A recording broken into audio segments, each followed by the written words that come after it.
मला सांगा, हे एवढं सुंदर वातावरण बघून ना तुम्हाला कोणतं गाणं सुचतंय? किंवा ज्यांना पदार्थ आवडतात गरम-गरम असे पावसाळ्यात खाण्याचे पदार्थ कोणता सुचतोय? तर मला तर बरीचशी गाणी आणि पदार्थ सुचतायत बरं का. पण तुम्हाला कोणते सुचतायत ना ते मला कमेंटमध्ये सांगा. माझे मी काय तुम्हाला सांगेनच की हो. त्यानंतर अणुदीदीला स्कूलमध्ये सोडून आले. येत्या वेळेस ना मस्त फुलं घेतली देवपूजा करायला. सकाळी-सकाळी देवपूजा करून घ्यावी म्हटलं. कारण आज आहे गुरुपौर्णिमा. गुरुपौर्णिमेच्या सर्वांना खूप खूप शुभेच्छा. शिवबाला ना आज थोडंसं थंड वातावरण आहे म्हणून टकूचं बांधलं होतं. तर त्याची कशी नाटकं चालू आहेत बघा ते काढण्यासाठी.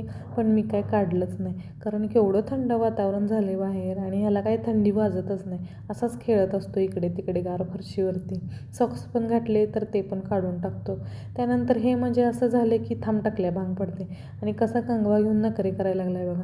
आणि अणुदीदीचा काय असा वेगळाच कारभार चालत असतो. ते पण कपाटावरती चढून. काय करते काय माहिती बाबा.